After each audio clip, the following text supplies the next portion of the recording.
Hey everybody, back again.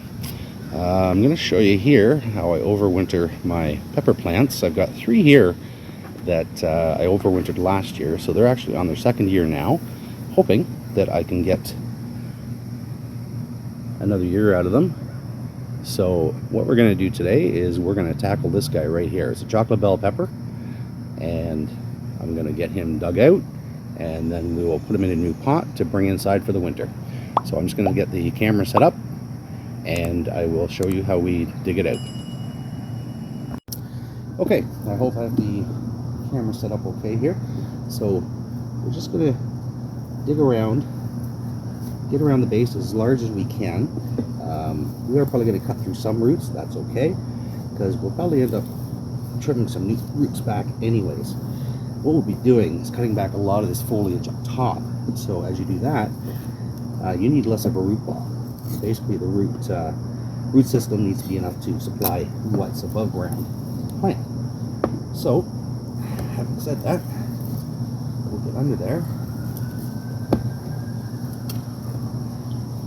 Okay, there we go. And there's the root ball. Try to get off some of the soil. We're going to be placing it into a pot with fresh potting soil. Doesn't really matter what you get. I picked up a bag of Miracle Grow, but you don't have to go with that. So we want to get rid of all this. One of the reasons being there could be insects in here. There could be eggs from insects. Don't want to be bringing that inside the house. One of the big issues, we actually ran into a problem a few years back with fungus gnats. And I'm going to show you shortly how we actually deal with the fungus gnats. And once I learned this trick, we have not had an issue with fungus gnats inside the house. So, okay, so there we are. That's pretty clean. So I'm going to turn the camera off for a second. We're going to get up to the table and we'll look at potting this up and what we need to do with foliage. All right, we'll see you in a second. Okay, so we're up at the table now. I've got my pot. I've got fresh potting mix in here from the store. As I said, you do not want to use outdoor soil when you're coming inside because you don't want to be bringing in the critters. Thought I'd mention one of the reasons to do this is you get a head start in the spring with these plants. So this plant I grew 2 years ago, and I got, I think, 3, maybe 4 bell peppers on it, chocolate bell peppers. And this past year, after overwintering it, I believe I ended up with 9 peppers on just this one plant. So huge difference just from, again, getting that head start excuse me, from planting a seedling in the spring. So this is year 2 for it. I'm hoping to get year 3 out of it. My success rate's about 60%. Excuse me. I brought in 9 pepper plants back in the fall last year, and I ended up bringing 5 back out. So 5 out of 9 survived. So you're not going to get 100% success rate with these. It is a bit of a gamble, but 5 out of 9, I'm happy with that. So anyway, so what we're going to do, we've got the potting mix in there. We're going to set this guy in, and then we're just going to cover up the roots. She's going to want to fall over. That's okay. I'll get some soil in and then we'll straighten it out.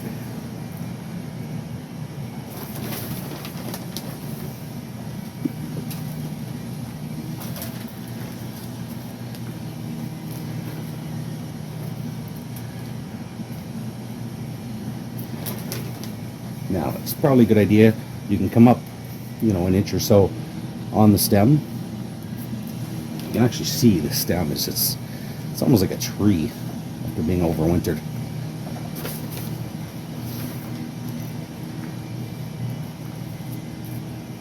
Press it down as you go. Give it that support it needs.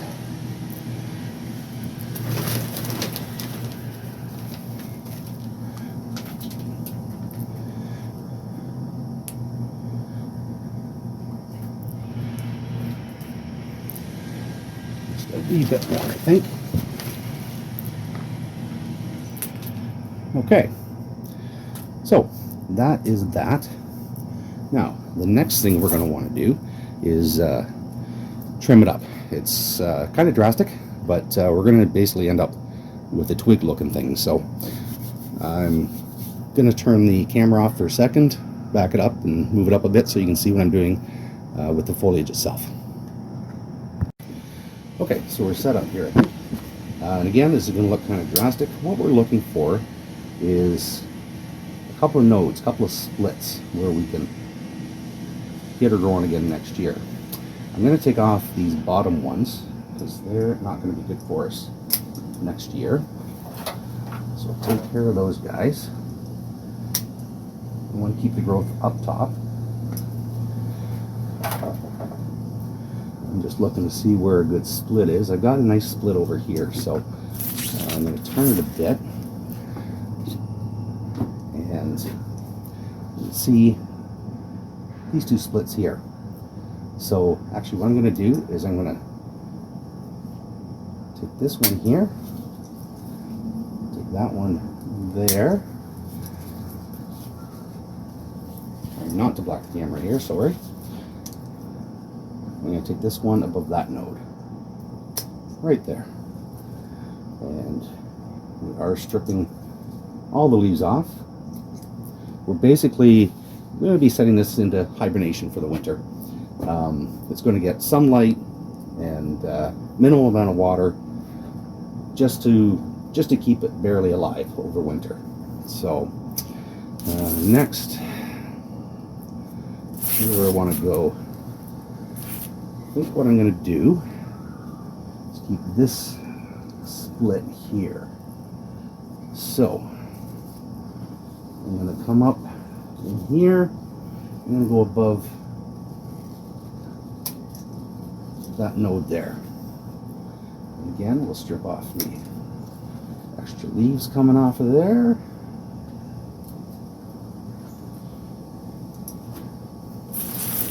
And on this one, I still need to get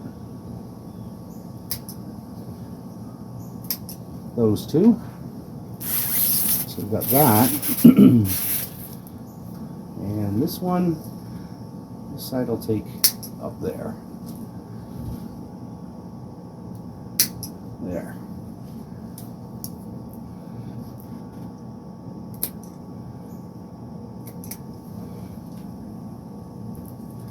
Again, we just want to strip off the extra leaves that are on here. Now, I'm debating, do I want a third shoot or do I stick with these two? I think I'm going to just leave one. You know what? I'm going to leave two nodes on that guy. Just in case one of these ones dies off, then hopefully the third one will still be okay. So I can always trim it up again in the spring if I need to. So that is that. And again, I know it's drastic. It looks horrible, but this is how it's done. Again, this is what I did last year, and it worked. I was able to grow extras or grow new peppers on this guy this year. Same with the other ones that I put out. So this is it. Now what I'm going to be doing, I'm going to water this down really well. I'm going to leave it outside for the night, let the water drain out a bit. Once I come inside, I mentioned there's another trick with taking care of fungus gnats within the house. What you want to do, and you can see this one's well used. When I bring them into the grow room, I use these trays. These are just from Dollarama, any dollar store. We usually get a couple for $1 or $2. Pot goes inside, and you water the pot. So that's it there. Basically, to water the pot, what you want to do is just water in here. Let it soak up into the soil. The reason being is fungus gnats like moist soil on top. That's where they lay their eggs. If you're watering from the bottom, this top will never get moist. So no issues with fungus gnats. And like I said, this has worked for me for a couple of years now after I've figured out the way to deal with it. And again, these are so cheap. So now when I do put this inside, it's going to go under grow lights, but it's going to be about 2 feet away from the grow lights. You're not going to want them close. You just need a little bit of light, and the grow lights that I'm using are not very strong.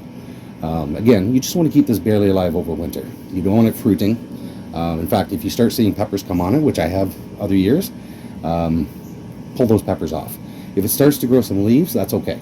I leave the leaves on them for the most part, let them come, but then next spring when I bring it out, gangbusters, I let it go. It'll start fruiting very quickly, and yeah, it's just incredible.